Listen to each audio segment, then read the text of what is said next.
आजच्या कार्यक्रमाचे प्रमुख आणि महाराष्ट्र राज्याचे लोकप्रिय नेते आणि ह्या राज्याचे खऱ्या अर्थाने शिल्पकार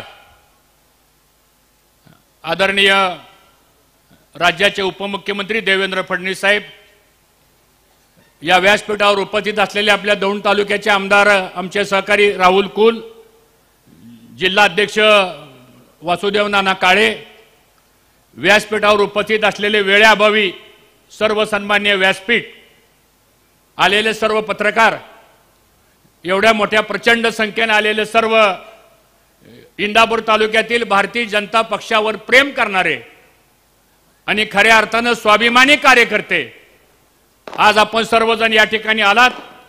आपल्या सर्वांचं मी मनापासून या ठिकाणी हार्दिक स्वागत करतो. आपलं मनापासून या ठिकाणी आभार मानतो. वेळ कमी आहे, विषय साहेब बरेच आहेत, पण आज खऱ्या अर्थानं माझी विनंती आहे, फटाकडे वगैरे काय उडवू नका, कारण भाषणामध्ये व्यत्यय येतोय. साहेब, आपण एवढा या लोकसभेच्या निवडणुकीची रणधुमाळी चालू असताना आपण कालच मला 10 वाजता फोन केला आणि साहेबांनी सांगितलं, हर्षवर्धन उद्या मी 4 वाजता इंदापूरला येतोय. मी अगोदर क्षणभर म्हणालो, साहेब इतक्या लवकर तयारी कशी करायची? साहेब मिश्किलपणाने मला म्हणाले, जी माणसं ताकदीनं 24 तासामध्ये जर 10,000 माणसं गोळा करत असतील, त्यालाच मी 12 तासाचा वेळ देतो. मी तुम्हाला फोन केलेला आहे, मी 4 वाजता या ठिकाणी येणार. आणि मग साहेब ही सगळी लोक फक्त निरोपावर आलेलेच आहे, कुणालाही गाड्या पाठवल्या नाही, कुणालाही काही, फक्त मेसेज पाठवला की आपण येणार आहात आणि कार्यकर्त्याला मार्गदर्शन करणार आहात. आणि म्हणून आपण सर्वांनी मिळून एकदा देवेंद्र फडणवीस साहेबांसाठी टाळ्या वाजवून त्यांचं मनापासून या ठिकाणी स्वागत करा. फडणवीस साहेब, आम्ही 2019ला तसं पाहिलं तर तुमचे आणि माझे व्यक्तिगत संबंध हे 1999 पासूनचे आहेत. साहेब तुमच्या अगोदर 1995ला ह्या जनतेनं साहेब मला महाराष्ट्राच्या विधानसभेमध्ये पाठवलं. तुम्ही 99ला विधानसभेमध्ये आला. पक्ष वेगळे असतील आपले त्या काळामधले, पण नातं, ऋणानुबंध, संबंध, मैत्रीचे संबंध मी आज या ठिकाणी सगळ्या तालुक्यातल्या जनतेला सांगू इच्छितो की आज देवेंद्र फडणवीस साहेबांचे आणि आपले संबंध, आपण भारतीय जनता पक्षात गेलोय म्हणून अशातले भाग नाहीत, पण 99 सालापासून गोपीनाथ मुंडे साहेबांच्या काळापासून एक सातत्यानं तुमचा आमचा सर्वांचा ऋणानुबंध आहे. आणि म्हणून साहेब आज आपण आलात, तुम्हाला सगळ्या गोष्टीची पूर्णपणे कल्पना आहे, त्यामुळे त्या विषयावर काही जास्त भाष्य करण्याची आवश्यकता नाही. पण आज साहेब आम्हा सर्वांची इच्छा आहे की तिसऱ्यांदा पुन्हा माननीय नरेंद्र मोदी साहेबांना ह्या देशाचं पंतप्रधान आपल्याला करायचे. करायचे का नाही करायचं? जरा हात वर करून सांगा, करायचे का नाही करायचं? जरा मोठ्या आवाजात सांगा, होय का नाही? साहेब ही सगळी लोक भारतीय जनता पक्षाला मानणारे आहेत. त्यामुळं महायुती महाराष्ट्रामध्ये आहे, महायुती झाली, वरिष्ठांनी निर्णय घेतला, पण साहेब आमच्या कार्यकर्त्यांच्या ज्या भावना आहेत, कैलासवासी भाऊंनी ह्या तालुक्यामध्ये संस्कार घडवले, आमच्यासारखे कार्यकर्ते घडवले, नेते घडवले. घोलप साहेब या तालुक्याचे आमदार होते. साहेब भाऊ 35-40 वर्ष आमदार, मंत्री, खासदार होते, पण एक चांगल्या प्रकारचे संस्कार असणारी साहेब ही सगळी समोरची कार्यकर्ते आहेत. साहेब ही परिस्थितीने गरीब आहेत, सामान्य माणसं आहेत. साहेब कुणी ठेकेदार नाही ह्याच्यामध्ये, कुणी कॉन्ट्रॅक्टर नाही ह्याच्यामध्ये, कुणी लाभार्थी नाही, कुणी मलिदावाला नाही, आहे का कोणी? सांगा मला तुम्ही. सगळी प्रामाणिक माणसं आहेत साहेब, पण स्वाभिमानी माणसं आहेत. आज साहेब या सगळ्या लोकांची अपेक्षा एवढीच आहे की महायुतीचा धर्म आम्ही पाळायचा, तर महायुतीचा धर्म आपल्या मित्र पक्षांनी सुद्धा पाळला पाहिजे, ही साधी माफक अपेक्षा आहे. आणि म्हणून या सगळ्या गोष्टीची चर्चा मला बऱ्याच पत्रकारांनी विचारलं की तुम्ही नाराज आहात, तुम्ही काय मागणं केलं? मला या इंदापूर तालुक्याचा स्वाभिमानी कार्यकर्ता कधी मागत नाही, सांगतो तुम्हाला. या इंदापूर तालुक्यातला स्वाभिमानी कार्यकर्ता हा कधी कुठली गोष्ट मिळण्याकरता म्हणून काम करत नाही, तर ह्या इंदापूर तालुक्यातला स्वाभिमानी कार्यकर्ता तत्वानं, निष्ठेनं आणि एकदा ठरलं तर ठरलंच, नाही ठरलं तर नाही ठरलं, ही भूमिका घेऊन काम करणारा इंदापूर तालुक्यातला साहेब कार्यकर्ता आहे. आणि म्हणून मागचा इतिहास सांगायचा नाही, कारण साहेब तुमच्या समोर तो इतिहास सांगून करायचं काय? कारण तुम्ही 19ला आपण बरोबर आलो, त्याच्या मागे साहेब आम्हाला, आम्ही भोळी बाबडी माणसं आहे, फार त्रास झाला आम्हाला साहेब, मला झाला, ह्यांना झाला साहेब. इथं आलेल्या माणसांचे साहेब 4-4 पिढ्याचे आमचे संबंध आहेत. मी नावानिशी सांगेल साहेब, ज्याच्या पंजोबानं आम्हाला मतदान केलं त्याचा नातू सुद्धा आज आपल्याला मतदान करतोय. हे ऋणानुबंध आपण का निर्माण केलं? तर एक रक्ताची नाती साहेब आपली तयार झालेली आहेत. आणि म्हणून ह्या सगळ्यांचा संसार प्रपंच साहेब आपल्यावरती अवलंबून आहे, या सगळ्यांचा स्वाभिमान आपल्यावरती अवलंबून आहे, या सगळ्यांच्या अडचणी, सगळ्यांचे संकट तुमच्यावरती, आमच्यावरती अवलंबून आहेत. आणि म्हणून साहेब मिटिंग झाल्या आमच्या, मला बऱ्याच कार्यकर्त्यांनी विचारलं तुम्ही त्या बंद दारामध्ये काय चर्चा केली? आता सगळंच मला काही इथं स्पीकरवर सांगता येणार नाही सांगतो, पण समजून घ्या बऱ्याच वेळा आपल्याला त्रास झालेला आहे साहेब. इथं या तालुक्यामध्ये खरंच साहेब आपण गृहमंत्री आहात, माझी कुणावर टीका करायची नाही, पण साहेब भ्रष्टाचाराच्या बाबतीमध्ये साहेब खरंच आपल्याला लक्ष घालावं लागेल साहेब. ही जनता त्रस्त झालेली आहे, भ्रष्टाचाराकरता त्रस्त झालेली आहे साहेब. सांगतो सगळे पत्रकार साहेब या ठिकाणी बसलेत, कुणालाही विचारा साहेब, गृह खातं आपल्याकडे आहे साहेब. मोदी साहेबांच्या योजना, आपल्या योजना साहेब, तिथं खाली काम करत असताना साहेब सगळा ठेकेदाराचा एक मोठा कोंडवळा तयार झालेला आहे आणि त्याचा सामान्य माणसाला, गावाला आज या ठिकाणी साहेब त्रास होतोय. आणि म्हणून कार्यकर्त्याची दुखणी साहेब फार महत्वाची आहे. नेत्यांचा सगळा ताकद ही कार्यकर्त्यावर असते साहेब, आणि या सगळ्या कार्यकर्त्याच्या ताकदीवर आज 10 वर्ष झालं साहेब मी कुठल्या पदावर नाही, आणि म्हणून पदासाठी काम करणारे आम्ही कार्यकर्ते नाही. आज कुठल्या आम्ही अधिकारावर नाही, कुठलं संविधानिक पद माझ्याकडे नाहीये, न आमच्या कुठल्या कार्यकर्त्याकडे पद नाही. पण नुसता निरोप जर दिला तर साहेब ही माणसं हजारोच्या संख्येनं का येतात?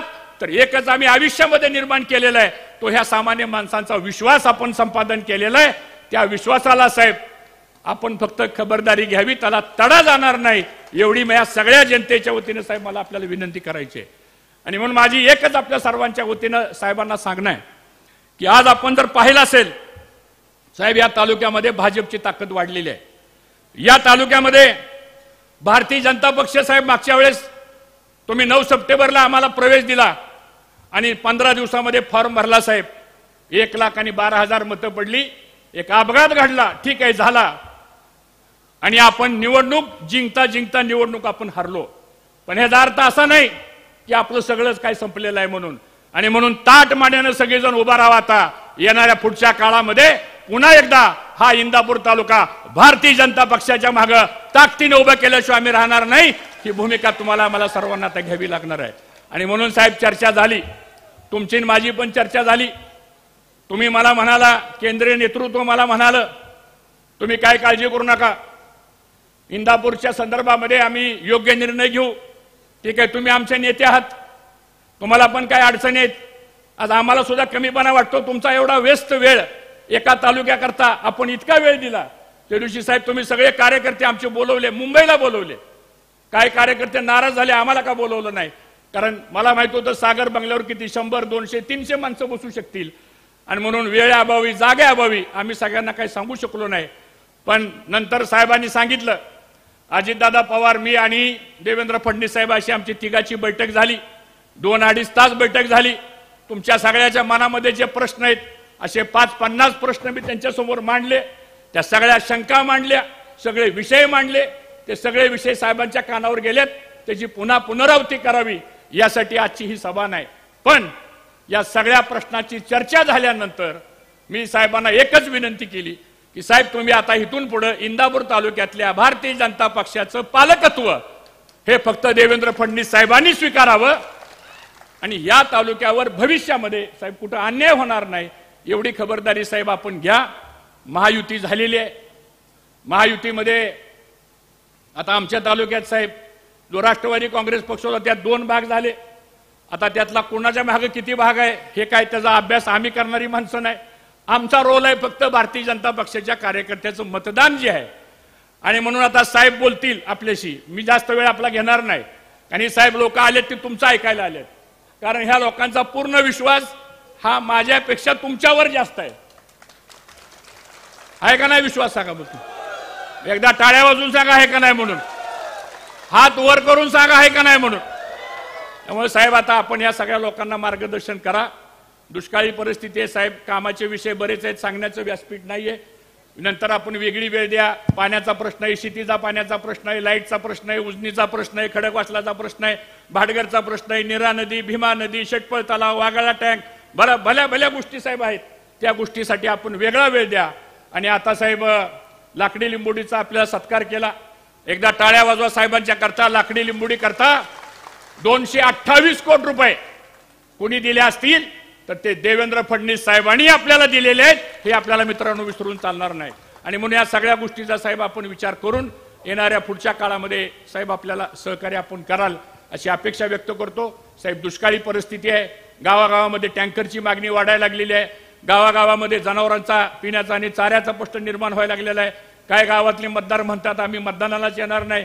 आम्ही त्यांना विनंती करतोय, हा आपल्याला लोकशाहीमध्ये दिलेला अधिकार आहे, असं करू नका.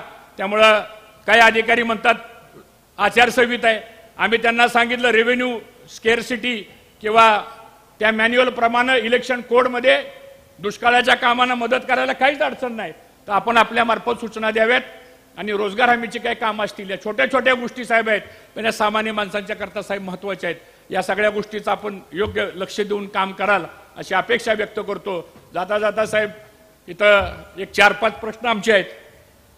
आणि या 4-5 प्रश्नामध्ये एकतर साहेब गावगावच्या कार्यकर्त्यांच्या विकास कामाला साहेब निधी मिळत नाही. गावगावच्या कार्यकर्त्यामध्ये 50% पेक्षा अधिक ग्रामपंचायती साहेब या भारतीय जनता पक्षाच्या आहेत. अंकितांनी उल्लेख केल्याप्रमाणे काही ग्रामपंचायतमध्ये अन्याय होतो, काही सदस्य डिस्क्वालिफिकेशन मध्ये अन्याय होतो, काही सरपंच साहेब 5-5 हजार मताचे गाव आहेत साहेब, त्या गावचा सरपंच सुद्धा डिस्क्वालिफाय होतो. उद्या आम्ही त्या गावात मतं मागायला गेल्यानंतर काय त्या लोकांना सांगायचं. तर हे सगळे साहेब प्रश्न जे आहेत हे शेवटी कार्यकर्त्यांच्या संदर्भातले प्रश्न आहेत. या प्रश्नामध्ये आपण योग्य दखल द्यावी आणि ह्या तालुक्यातला भ्रष्टाचार कसा थांबवता येईल साहेब हे सुद्धा बघणं गरजेचं आहे. कारण शेवटी भ्रष्टाचार जर वाढला तर साहेब तालुक्यातल्या सामान्य माणसाला त्रास होतो आणि तो त्रास झाल्यानंतर त्याचं रिफ्लेक्शन नाही म्हणलं तरी आपल्यावरती झाल्याशिवाय राहत नाही. ही सुद्धा खबरदारी ह्या माध्यमातून आपण घ्यावी. आणि आपल्याकडे गृह खातं आहे साहेब, पोलीस स्टेशनचे अधिकारी आम्हाला सहकार्य करतात, त्यांच्याबद्दल आमची तक्रार नाही, अधिकाऱ्यांच्या बद्दल आमची तक्रार नाही साहेब, कारण आम्ही पण 20-20 वर्ष प्रशासनामध्ये काम केलेलं आहे. पण साहेब काय गोष्टीमध्ये दबाव आणला जातो आणि मग क्रॉस कंप्लेंट घ्या, खोट्या नाट्या केसेस दाखल करा. तर ह्या गोष्टी सुद्धा साहेब थांबल्या पाहिजे. योग्य असेल, कोणी अन्याय केला असेल जरूर त्याच्यावर तुम्ही कारवाई करा. पण एखाद्याला मारले आणि त्याच्या विरोधातच मारणारा माणूस अगोदर येऊन कंप्लेंट देतो आणि कोणाचा जरी फोन येणार असेल साहेब तर तेवढा फोन बंद करायचं काम करा. म्हणजे आमच्या लोकांना त्या ठिकाणी न्याय मिळाल्याशिवाय राहणार नाही. एवढीच या ठिकाणी ग्वाही देतो. आपण आलात, आपलं मनापासून स्वागत करतो. आणि एकदा महायुतीच्या बाबतीमध्ये साहेब आपण मार्गदर्शन करा. मी सगळ्याच्या वतीने आपल्याला ग्वाही देतो साहेब, तुम्ही जो निर्णय सांगचाल तो निर्णय समोर बसलेली जनता मान्य केल्याशिवाय राहणार. मान्य आहे का नाही तुम्हाला सांगा. जरा मोठ्या आवाजात बोला, कमी आवाजात. देवेंद्र फडणवीस साहेब सांगतील तो निर्णय मान्य आहे ना तुम्हाला साहेब? तुम्ही सांगाल तो निर्णय मान्य होईल आणि त्या पद्धतीने पुढचं या संदर्भातलं नियोजन केलं जाईल. एवढंच या ठिकाणी सांगतो. आणि आज आपण आलात, आपलं स्वागत करतो. आणि पुन्हा एकदा अरे विधानसभेचं बघू की बाबा, बस खाली जरा. हा. आणि आता आपल्या सगळ्यांच्या वतीने फडणवीस साहेबांना विनंती करतो की त्यांनी मार्गदर्शन करावं. जय हिंद, जय महाराष्ट्र. देश विदेशातील प्रत्येक घडामोडींचे लाईव्ह अपडेट मिळवण्यासाठी आता साम टीव्हीच्या सर्व सोशल मीडिया प्लॅटफॉर्मला लाईक, फॉलो आणि सबस्क्राईब करा. तसंच सर्व नोटिफिकेशनसाठी बेल आयकॉन प्रेस करायला विसरू नका.